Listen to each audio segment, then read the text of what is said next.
Hello friends, मैं doctor Pooja Chhimpa, assistant professor government law college Bikaner से। आज रफ टॉट्स में हम टॉर्ट और अपराध में अंतर की व्याख्या करेंगे। सबसे पहले मैं आपको बताती हूँ कि ऑब्जेक्टिव टाइप में आपके ये क्वेश्चन आ सकता है कि टॉर्ट और क्राइम में अंतर किसने किया। आपका आंसर होगा C.S. कैनी ने।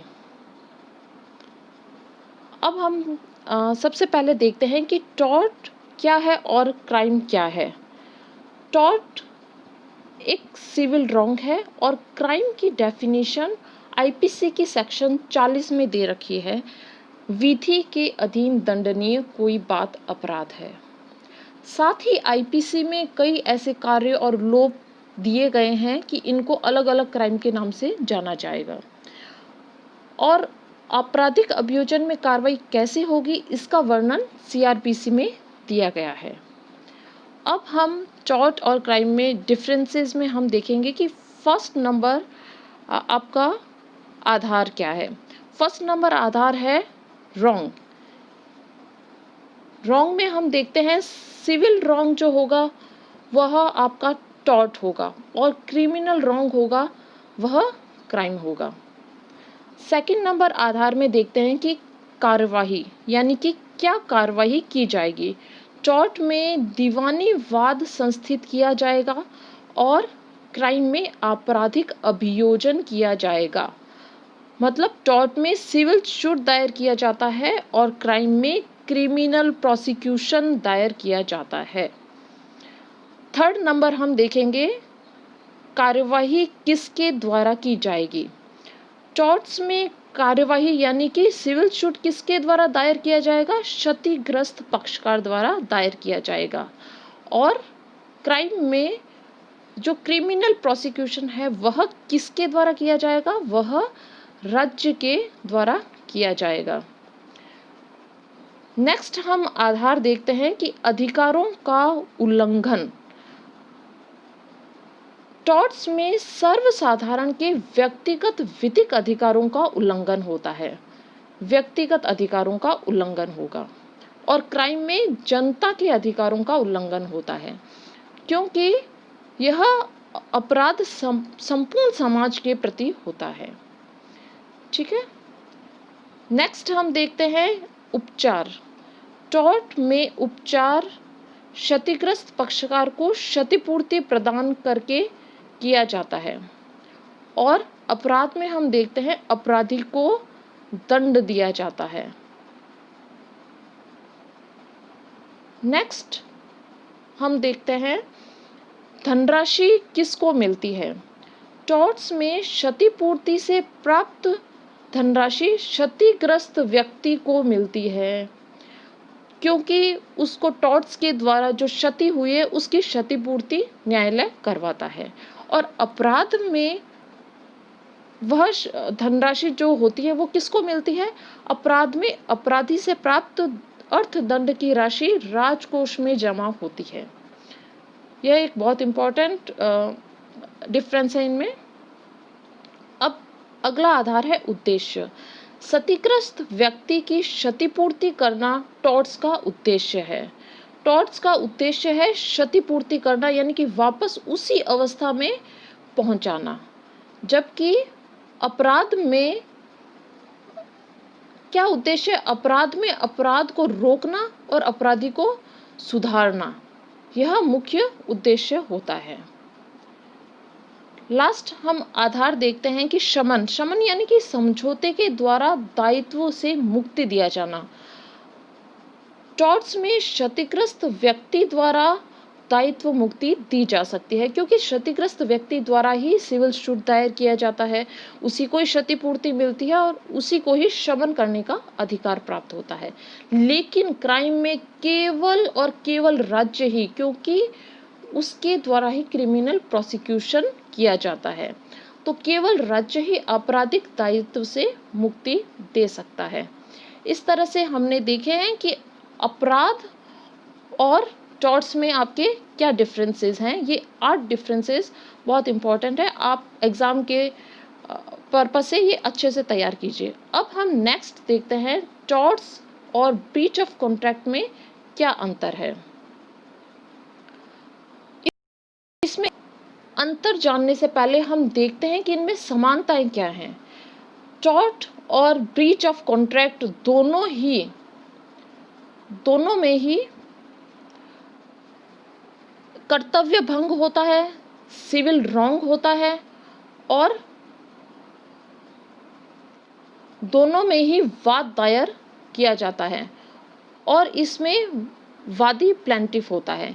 यानी कि कर्तव्य भंग, सिविल लॉ से संबंधित होना, वाद दायर किया जाना और वादी द्वारा दायर किया जाना, ये इसकी समानता है। लेकिन इसमें डिफरेंस क्या है?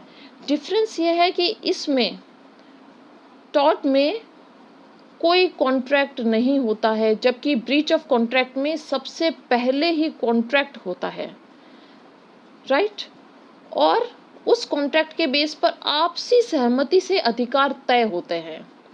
अधिकार तय कॉन्ट्रैक्ट में आपसी सहमति, म्यूचुअल कंसेंट से होते हैं और टॉर्ट में सहमति का प्रश्न ही नहीं होता, मतलब सहमति नहीं होती है। अब हम इसमें डिफरेंसेस देखते हैं कि टॉर्ट और संविदा भंग में क्या अंतर है। फर्स्ट अंतर हम देखते हैं कर्तव्य। कर्तव्य इसमें विधि द्वारा निर्धारित होता है, इम्पोज्ड बाय लॉ। टॉर्ट में विधि द्वारा कर्तव्य निर्धारित होता है क्योंकि कोई भी संविदा पक्षकारों में आपस में नहीं की गई होती है, जबकि संविदा भंग में संविदा द्वारा निर्धारित होता है, यानी इम्पोज्ड बाय पार्टी, पक्षकार द्वारा कर्तव्य निर्धारित होते हैं। पक्षकार तय करते हैं कि क्या संविदा में क्या कर्तव्य होंगे, क्या अधिकार होंगे, राइट? नेक्स्ट हम देखते हैं उल्लंघन, 2 नंबर। टॉर्ट में सर्वबंधी अधिकारों का उल्लंघन होता है, राइट इन रेम, मतलब अपकृत्य न करने का संपूर्ण समाज के प्रति कर्तव्य होता है। यह संपूर्ण जगत के प्रति अपकृत्यपूर्ण कार्य न करने का एक कर्तव्य होता है। उस कर्तव्य का अगर कोई भंग करता है तो संपूर्ण समाज को यह अधिकार होता है कि उसके प्रति अपकृत्य को रोकने के लिए सिविल वाद दायर करे। तो यह सर्वबंधी अधिकारों का उल्लंघन होता है, जबकि संविदा भंग में व्यक्ति विशेष के अधिकारों का उल्लंघन होता है। इसे कहते हैं राइट इन पर्सोना, क्योंकि यह कर्तव्य निश्चित व्यक्तियों के प्रति होता है और वह निश्चित व्यक्ति कौन होते हैं? वह होते हैं संविदा के पक्षकार। नेक्स्ट हम देखते हैं तीसरे व्यक्ति द्वारा क्या वाद दायर किया जा सकता है। टॉर्ट में तीसरे व्यक्ति द्वारा वाद दायर किया जा सकता है, जैसे मानहानि, प्रतिनिधिक दायित्व आदि। लेकिन संविदा भंग में प्रिविटी ऑफ कॉन्ट्रैक्ट होता है, तीसरे व्यक्ति द्वारा कोई भी वाद दायर नहीं किया जा सकता और stranger to a contract can not sue, यानी कि अनजान व्यक्ति उस संविदा के संबंध में कोई वाद दायर करने का अधिकार नहीं रखता है। नेक्स्ट हम देखते हैं आधार, आशय, मतलब अगर कर्तव्य भंग किया जाता है तो उसमें क्या हम आशय को देखेंगे कि क्या किस आशय से कर्तव्य भंग किया।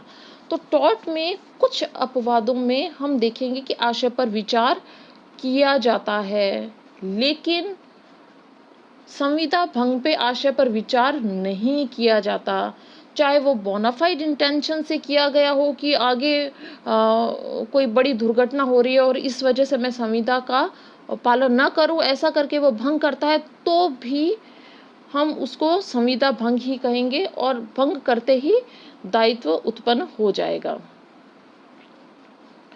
नेक्स्ट हम देखते हैं क्षतिपूर्ति। क्षतिपूर्ति की प्रकृति क्या होगी? टॉर्ट में आपराधिक मामलों में क्षतिपूर्ति दंडात्मक भी हो सकती है, यानी दंडात्मक के रूप में भी क्षतिपूर्ति दी जा सकती है, एग्जाम्पलरी डैमेजेस। लेकिन संविदा भंग में सदैव ही यह प्रतिकर के रूप में ही होती, कंपनसेशन, जो पहले से ही तय होता है। नेक्स्ट हम देखते हैं क्षतिपूर्ति की राशि कैसी होती है, लिक्विडेटेड और अनलिक्विडेटेड, निर्धारित या अनिर्धारित। टॉर्ट में यह अनिर्धारित होती है, यानी हमेशा ही न्यायालय द्वारा ही तय की जाती है क्षतिपूर्ति की राशि। इसको हमें हमेशा कहेंगे अनलिक्विडेटेड। जबकि संविदा भंग में सदैव क्षतिपूर्ति की राशि पहले ही निर्धारित की गई होती है, इस लिक्विडेटेड। यह संविदा द्वारा संविदा के पक्षकार के मध्य पहले से ही तय की होती है। थैंक यू साथियों, मेरे इस वीडियो को देखने के लिए। Good bye.